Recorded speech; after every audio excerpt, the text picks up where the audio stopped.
I mean, you hire someone to say, "Oh, come on, I don't like this stair." I was talking earlier about a project we're doing in Japan, and it's a Mitsubishi project, huge residential tower project, and Mitsubishi big enough that they have their own engineering architecture department, huge. I mean, I just like these old images of these black and white images of these architects all with the white shirts, sitting in rows, down here, all drafting and stuff.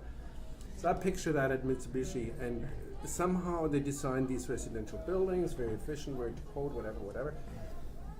And someone at the board of directors said, "That doesn't look good." I said, "Doesn't look good." This and that. Been in this story. Right. But it just doesn't look good. Can you just design consultant? The bottom line is it doesn't look good. Make it look good, right? And it's like, wait a minute, we're having to adjust to new reality. We thought we're architects, and suddenly we are design consultants, right? Yeah. We supply you with a brand of design that is recognizable, whatever. And there was a lot of internal debate at the office, whether to take it on. Correct. And then it was, come on, this is part of it too. Let's just not be so snotty. This is it. Right? And we did it, and it was an interesting project for a while. It was like,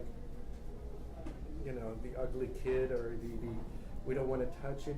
That thing. And it has fingerprints. He was working on his job. Came back. He was in Japan, Tokyo last week, and he came back and said this. What I'm saying is, we're coming in to do the last percent, the last 2%, whatever. Service, right? $100 an hour. Yes. No, of course. It's always a pejorative. Like architects don't like to think of themselves as service providers, but I'm just wondering if you think of it as a positive. If you think of it as a positive, it opens up opportunities. Why not? But other people called it a stylist and raised it high art. But anyway, sure. But see, I don't think you have to present it as a stylist or even a service provider. I think it really is. It's really bringing it home. I mean, it's really trying to bury down core. I think you just have to get better at coring it down. I think what happens is really reducing it down.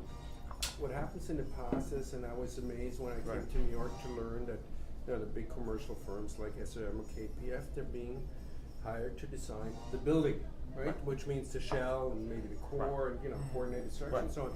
And then you have the other designer, the other architect, so and so, no names mentioned here, but who does the interiors, apartment layouts. Right. And then you have yet another firm to do the lobby, and if there are any special functions in the building, you have yet another firm to deal with that. The Rockwell Group or whatever. Right. So you suddenly have 4 of them aggregated, that branded, possibly need to work together, and exactly when the partition hits the window dead center that somehow the collaboration didn't really work that well. But you got a sense that you can split up something that you learned at school. Building is a solid, it's a solid, substantial, integer product. It falls into pieces, and you can have some guy work here and some guy there, as long as someone pulls it together. And I'm thinking, okay, so we learned that. Right. And now we're at the point where we just, do a facade here, we do an apartment there, we might be doing a restaurant, which is all fine and so on. But we probably still, a lot of us, especially the older ones among us, they still believe we're architects and we can do the big thing. And as you said earlier with your students, you can go out and save the world, right? Well, but the thing is with $100 an hour, I think that's but incrementally, if you add each one of those pieces, and if we're talking about cities, maybe it does add up to a city. Maybe, God knows it. If you look at Rome, it's a mess. No, but every building was a hybrid of another thing. It never was a standalone thing. Anything that is a pristine setup. This is talk about architecture. This piece of cod is like off the charts. And we have to put a plug in for the chef. But I mean, that's where you stand back and say, I added that piece, I added this piece. Trevi Found Fringe is very famous, something I've studied a lot because I like it, because it's in the background of a lot of 1960 movies. But Alberti was fired. Bernini was fired for this project. Took 250 years to get done. It was done by an alchemist named Nicholas Salvi, and a sculptor. And it was all about the sort of didactics of water coming to the city. Crazy fountain, kooky fountain, but actually the narrative is correct. And you know, it sort of has this incredible legacy. Because the fountain hall talks about water coming into the city, sort of creating, you know, your best stages of possibility. So in some regards, what's interesting in presenting your work of Richard Meyer is not just as projects, which one of the things we're doing with our website is not presenting the money shot of project, but the process of things that are going on. We call our website At the Table, because we're known as the Parsons Table, and everybody says, "Are you going to redesign it?" And I go, "Why? It's absolutely perfect and brilliant." But the question is, what do we do there?